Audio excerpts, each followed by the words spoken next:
हनुमान की तरह गणेश भी एक बड़ी मेहमान। एक बूढ़ा सा था, मैं भी वो भी शुगर टाइप ही होगा, यादव था। वो भी ऐसे ही बड़ी कौम वालों से जला हुआ गणेश की तौहीन पे तुला हुआ था, जैसे हनुमान की तौहीन करते। कह रहा था कि शिव कैसा अंतर्यामी है, उसको अपने बेटे का ही नहीं पता था, उसने अपना बेटा मार दिया। बड़ी बात है जी। नहीं, हैरान हूँ। शिव तो हमारे हृदय में है, हर आदमी इंसान के हृदय में है। 7 अरब इंसान है, सबके हृदय में शिव बैठा है, उसको क्यों नहीं पता? उसको सब पता। अब अगर उसने उसको मारा तो उसको यकीनन ये इल्म था कि ये मिट्टी का गुण है, पार्वती ने ही इसको बनाया है। लेकिन शिव तो मुगन है ना। अगर शिव की बराह रास्त इंसल्ट होगी, चाहे वो बेटा ही है, हाँ, तो वो पार्वती का बेटा, पार्वती का गुण था। क्योंकि पार्वती उसकी संबंधन थी तो वो उसका ही बेटा होएगा। लेकिन वो उसने गुस्से में मार ही देना था, सर काट ही देना था। और सर काटने की शिव वाले जो हैं बड़े समझदार हैं। सर काटने की वजूहात भी थी जो बाद में पता चलेगा उस वक्त उसने गुस्से में काट दिया। बहरहाल वजूहात होंगी अंदर खाने। साथ में हरि भी तो होता है। शंकर यानी जिसने सर काटा, शंकर पार्वती का शोहर, इसके अंदर वो सदाशिव भी तो होता आता है। वो सदाशिव वालों की या हरि की, सदाशिव है नर नारायण की कोई अपनी कला होंगी, उन्होंने शंकर से सर कटवा दिया। याद रखेंगे सदाशिव जो है वो शंकर का अबा है, ज्यादातर वो शंकर के अंदर वो ही आता। तो मैं कहना चाहता हूँ गणेश कौन है? तो साईं राजा रामचंद्र जो 7000 साल पहले था, उसके ज़माने में तो शिव की बीवी सती जिंदा थी। फिर सती ने कुछ वजूहात की बुनियाद पे खुदकुशी कर ली। तो सती की वजह से खुदकुशी, सती कौन है?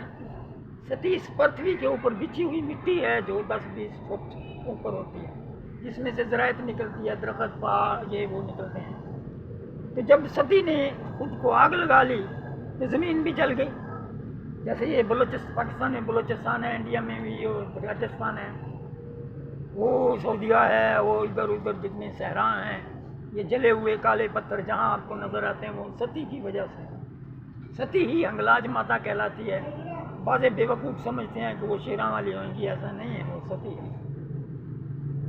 तो सती के जलने के बाद 500 साल तक कहत पड़ गया।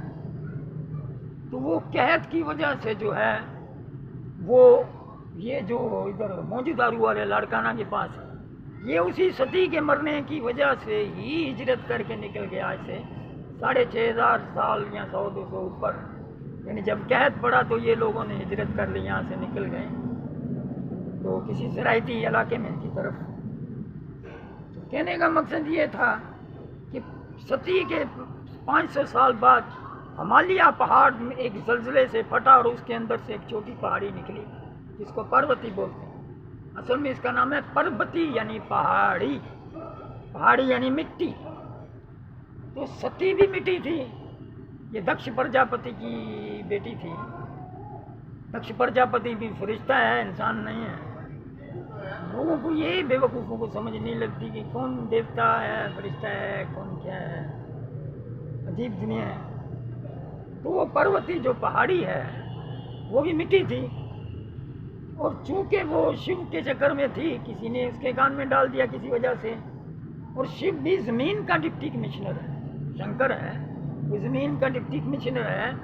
ज़मीन की इंचार्जी वो करता है, इसकी देखभाल उसने करनी है, यहाँ की ज़रायत ये वो सेटिंग वो करता है। क़यामत के लिए शंख भी वो ही बजाएगा, समझे आप? क्योंकि इसराफील वो ही शिव है। तो कहने का मकसद पार्वती ने शिव को राज़ी करने के लिए खुद को पूरी दुनिया में बिछा दिया बतौर मिट्टी। पहाड़ी बड़ी थी, वो थोड़ी थोड़ी करके जिस तरह सती थी उसने ज़मीन पे खुद को बिछा दिया। सती की तरह वो पूरी ज़मीन पे तो नहीं बिछ सकी, लेकिन फिर भी काफ़ी ज़मीन उसने कवर करी, जिसमें ज़रायत होती है। ये पार्वती की मेहरबानी है। लोग नहीं मानेंगे साइंसदानों की ऐसे कि कैसे।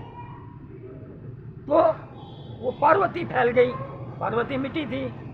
फिर शिव को पता चला, शिव को ब्रह्मा यानी जबरील वालों ने भी बोला कि शिव की वो पार्वती के साथ अटैचमेंट होगी, जिसको शिव की शादी बोलते हैं। बहरहाल वो अटैचमेंट से ये है कि फिर ज़मीन चलने लग गई, पार्वती और शिव एक हो गए। तो फिर पार्वती ने सोचा कि ज़मीन को और बेहतर होना चाहिए। शिव अपने किसी कार्य में होएगा, शिव असल में अपनी सोच में गुम हो जाता है और अंदर से निकल के वो दुनिया के काम करता है। शिव बैठा बैठा सालों भी गुजार देता है, उसकी मर्जी है। तो वो पार्वती ने फालतू टाइम में अपने गुण, जिसको ये बेवकूफ़ लोग बोलते हैं, उसने अपनी मैल उतारी। वो एक लड़की भी कह रही थी वो इतनी मैली थी पार्वती कि उसकी मैल से लड़का बन गया। ये चार लोग बेवकूफ़ हैं। उसने ये नहीं सोचा कि वो तो एक आत्मा है, वो किधर से मैली हो गई। एक आत्मा है, वो मैली हो ही नहीं सकती। उसने चूँकि वो पृथ्वी है, ज़मीन है, पृथ्वी नहीं बल्कि पृथ्वी की एक अलग देवी है। ये पृथ्वी के ऊपर बिछी हुई एक मिट्टी है। तो उसने उस मिट्टी के गुणों से एक लड़का बनाया, इकट्ठा करके, यानी मिट्टी से थोड़े थोड़े निकाल के, जिसको बोलते हैं मैल साफ करी। ये हिंदुओं का कसूर है, उन्होंने बोला कि मैल इकट्ठी करिए, मुसलमानों का कसूर नहीं है। तो उसने ज़मीन से गुण चुन चुन के एक लड़का बनाया ताकि वो ज़मीन से ज़राइब को निकाले। अलमहिम उसने लड़का बना लिया। उसको बतौर दरबान खड़ा करके वो अंदरूने खाना गई। तो जब कि शिव आया, शिव को उसने रोकने की कोशिश करी। ये नहीं है कि शिव को पता नहीं था, शिव को समझ लग गई ये पर पार्वती का ही अंश है, ज़मीन के गुण हैं। लेकिन शिव की बराह रास्त इंसल्ट होगी तो वो शिव को नहीं छोड़ेगा। शिव ने उसको मार दिया। जब शिव ने मार दिया तो पार्वती ने लफड़ा किया कि मेरे बेटे को मार दिया, अब इसको जिंदा करो।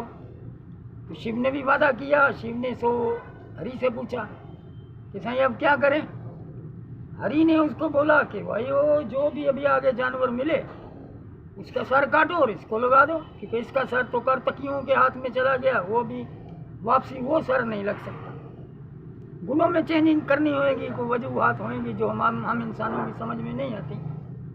अलमहिम हाथी का सर मिला, सो लगा दिया। अब चंद बेवकूफ़ कहते हैं कि छोटे से बच्चे के ऊपर इतना बड़ा हाथी का सर कैसे लग गया, यूँ। तो उनको मैं पहले ही कह चुका हूँ कि वो एक देवता है, फरिश्ता है, बेवकूफ़ हो, वो ये सोचना बेकार है कैसे लग गया। फिर हरि ने खुद भी बाद में बताया कि जब मैं इस ज़मीन के गुण बना रहा था, जिसको हम बोली में बोलते हैं सिद्धातुल अय्याम, यानी 6 दिन में वो ज़मीन और उसके गुण बनाए। तो जब भगवान इस ज़मीन के गुण बना रहा था तो भगवान बोला कि मैं ऐसे, मेरा मिजाज था जैसे हाथी का कलंडरा बच्चा हो। आपने शायद कभी गौर नहीं किया कि अच्छे मौसम में हाथी का कलंडरा बच्चा अगर गन्ने के खेतों में घूम रहा हो तो वो कैसे खुशी से उछलता है, कूदता है। तो हरि ने बोला कि मैं एक हाथी के कलंडरे बच्चे की तरह घूम घूम के, उछल उछल के मैंने ज़मीन के गुण बनाए, मज़े ले लेके। तो गणेश जो है वो प्रथम पूजा में शरीक हो गया। तो ये उसका सर काटना कोई उनकी अपनी दानिशमंदी थी, वो है वो ज़मीन का गुण। अब ज़मीन में चूहा सुराख करता है तो ज़मीन के गुण बाहर आते हैं, गणेश के गुण। लिहाजा चूहा गणेश की सवारी हो गया। ये कोई मजाक उड़ाने वाली बात तो नहीं है कि चूहे की सवारी हाथी कर रहा है। ये बिल्कुल बेवकूफ़ लोग हैं। ये हरि का कसूर, हरि का मैं गिनता हूँ। हरि ने जानबूझ के ऐसा सिस्टम बनाया कि लोगों को मजाक उड़ाने का भी मौका मिलता है। अकल वाले है कोई नहीं, अकल होवे तो वो समझे कि ये हरि ने क्या मामला किया। पर गणेश ज़मीन के गुण है, हम उसकी इसलिए कदर करते हैं कि हम शुरू में सारे लोग ज़मींदार थे, कोई कारोबारी मिलों वाले नहीं थे। तो सारी दुनिया ही जब ज़मींदार थी तो वो ज़मीन के गुणों की भी इज्जत करती थी। लिहाजा वो गणेश को, ज़मीन को लड्डुओं का भोग भी लगा, ये वो बहुत जल्दी इंसान भूल तो गया था कि उसका धर्म वेदक है या हरिओम है। वो बीच में गणेश, हनुमान और ये वो तो आने थे ना, वो आ गए। लिहाजा ये कोई इतना बड़ा मसला नहीं है, हिंदू को मौज लेने दो। हिंदू पे ज़्यादा उंगलियां उठाने की ज़रूरत नहीं है। जिसको हिंदू धर्म की समझ नहीं लगती उसको चाहिए शराफत से खामोश रहे। हरिओम।